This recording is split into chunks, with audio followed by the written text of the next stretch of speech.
You got cut from the varsity. Did that really hurt when you got cut? It did. It really hurt because I thought I worked hard to get to the place that I was, and to have an opportunity to make the varsity. Everyone thought it was all illegal. Everyone thought something unethical was happening, and they were blaming Sonny Vaccaro and Nike for doing this thing that no one ever has done.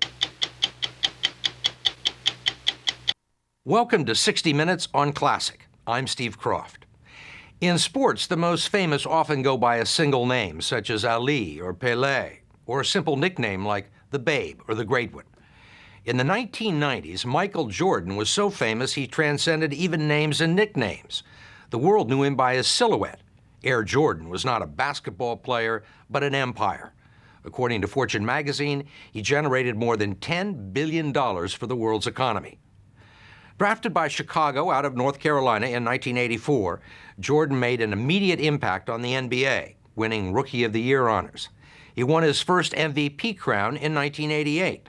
A year earlier, in 1987, Diane Sawyer sat down with Jordan. He was a shooting star on the cusp of a superstardom that few have experienced. Yet even then, everyone wanted to be like Mike. When they think of Michael Jordan, I don't want them to think that he's black or white. I want them to think of him as a person. I mean, I know that's a lot to be asking from this society. Michael Jordan says talent is what matters, not race. And he says in professional basketball, he's seen racial prejudice cut both ways. He says a lot of talented young white players in high school and college get discouraged because of discrimination by scouts who come to make the picks. I had white friends that wouldn't get picked up because they didn't feel that they could play as good as the black guys could play. That's not fair, but that happens. When I play basketball, I play 110%. And a lot of things is done instinctively. I don't practice it. I don't think you can practice it. Are you thinking when you're up there? I don't think. I just act. I'm up there. I'm just up there to score points or score the point. And to go up for a dunk or go up in the air, my legs just comes apart. Someone says that it's like a parachute. When you come down, it just slows you up when you come down to the ground. Your tongue hanging out is a habit, right? I've been doing it for so long now that it's a habit that I just can't stop. And if kids try to do it and they bite their tongue off, that's something that I don't want to be a cause of. Because a lot of kids imitate you, And that's one thing that I don't want kids to do because it's very dangerous. The tongue, the long baggy shorts, the clipped haircut. They're Jordan trademarks imitated by kids everywhere because kids know that Jordan plays for the same reason they do. He loves it. In fact, he's the only professional basketball player who has what they call a love of the game clause in his contract. It allows him to pick up a street game whenever he wants to. And believe me, this guy will pick up a game with anybody. Ready? Go. Sign her up. Sign up. Jordan's contract is with the Chicago Bulls. Since he arrived, the stadium, which used to be 2/3 empty, has been sold out every game. Everybody wants to see the player who's pretty much a team all by himself. From North Carolina, 6'6" guard, number 23, Michael Jordan. Doug Collins coaches the Chicago Bulls, a team that often watches Jordan with the same amazement as the fans. The toughest thing that we've tried to overcome, and we're still working, is to get the ball to Michael and watch. And now you've got 4 guys standing in place, watching him work. And work he does. He's the leading scorer in pro basketball. Top players average 20 points a night. Jordan averages 37.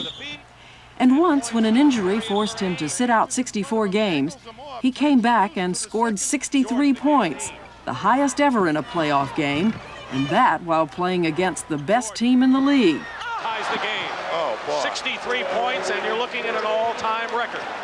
It moved Larry Bird, the great Boston Celtics player, to say, "That's not Michael Jordan. That's God disguised as Michael Jordan." And Jordan hits the jumper anyway. We know the famous quote from Larry Bird, right? That it's not Michael Jordan, it's God pretending he's Michael Jordan. I think Larry was speaking of the game, the 63-point game. It's a great compliment. because I feel that he's probably one of the best in the game of basketball right now. Magic Johnson being another.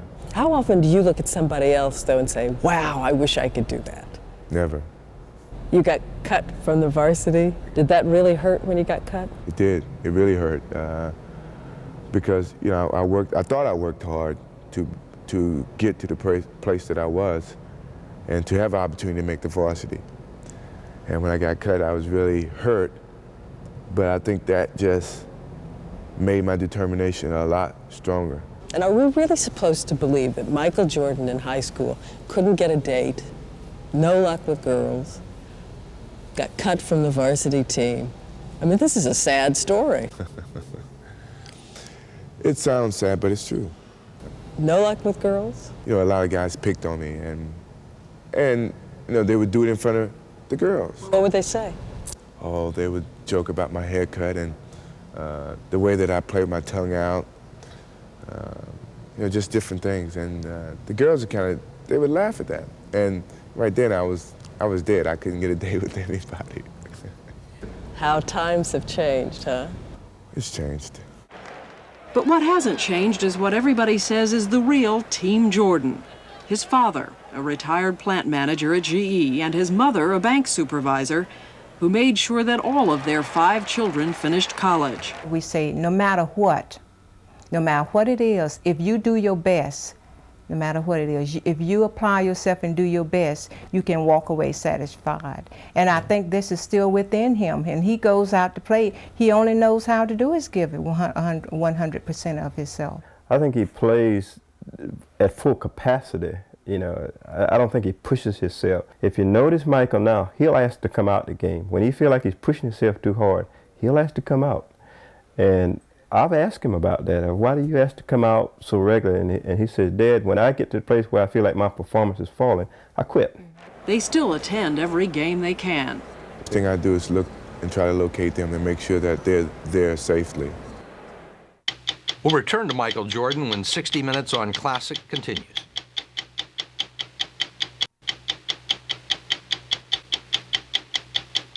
I had great parental guidance when I was young. They taught me from day one right from wrong. And, dealing with drugs and alcohol, that's wrong, and I know that what I do have to be right.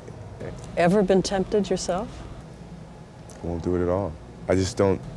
You don't use it all? You don't use drugs at all? You don't drink at all? Beer. You don't drink beer at all? Nothing. I don't have the taste for it. Somebody sitting at home is going to be saying, too good to be true. This. I know, but I know what my lifestyle is, and I know how positive I want my lifestyle to be, and that's the way I live it. Somebody said that you do your own vacuuming, sewing, house cleaning. I always felt that I was going to be a bachelor. That no one would marry you? No one would marry me, and I end up doing my cooking, my dishwashing, my clothes washing, my vacuuming, and my dusting, and these are things that I should do at home because we had chores to do at home. And I just grew accustomed to doing it myself. The sewing part, I don't do quite as much anymore. Because I do it if I have to do a quick hem or something on my pants. It's a temporary hem. I know how to do that very easily. I don't have a sewing machine where I can put the hem in myself, but I don't mind doing it. But while Jordan is busy sewing hems in his pants, a sports management agency called ProServe is busy sewing up deals for Jordan. What we've done in the past is usually with Jordan tie-in the image of the Air Jordan line along with the McPack Fuel for Air Jordan. His feet and the Air Jordan trademark belong to Nike for a cool $2 million. His wrist to watchmaker Guy Laroche, his palm to Wilson Sporting Goods, his satisfied smile to Coke and McDonald's for $800,000. His short haircut to Johnson Cosmetics. Add in his basketball contract and you're looking at a $4 million a year man. Do you feel sometimes that all of you is owned by some company or corporation? A little bit. I feel that I've reached my limits in endorsements. ProServe handles a number of star athletes, but Jordan is a mini conglomerate and requires 8 people just to watch out for his money and advise him on every kind of contract from promotional to prenuptial. Donald Dell is the chairman of ProServe.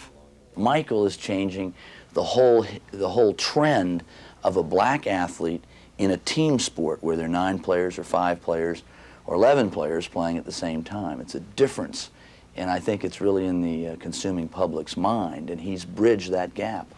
So Michael Jordan turns out to be the guy who really has everything, with the only question, how long can it last?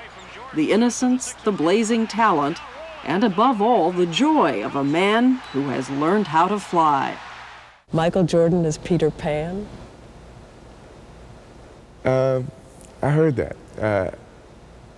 I can see myself being like that in the basketball world. That I wish that I can never grow up and I can be this age forever and play the game of basketball forever. Not even Michael Jordan could play basketball forever, although he tried. He retired 3 times, finally calling it quits in 2003. A 13-time All-Star, he led the Chicago Bulls to 6 NBA titles. Among his many accomplishments, he holds the NBA career scoring record for most points per game. For his thoughts on Michael Jordan, here is 60 Minutes creator Don Hewitt. He was a phenomenon. He was charming. He handled himself well. There was nothing egomaniacal about him. He knew who he was, and he was comfortable with it. And he and Diane Sawyer got along just great. And actually, I don't think we got as much out of that story as we could have. He was a little shy. He was still feeling his way. He was still becoming the Michael Jordan. I think he was more nervous without doing him than we were doing him. And I think he might have given us more if you were to do him today or 10 years ago, as he did when we did him then, because he was still feeling his way. You know, this unbelievable thing had happened to this guy, and I think he was still kind of pinching himself. How did all this happen to me, and how did I get to be who I am?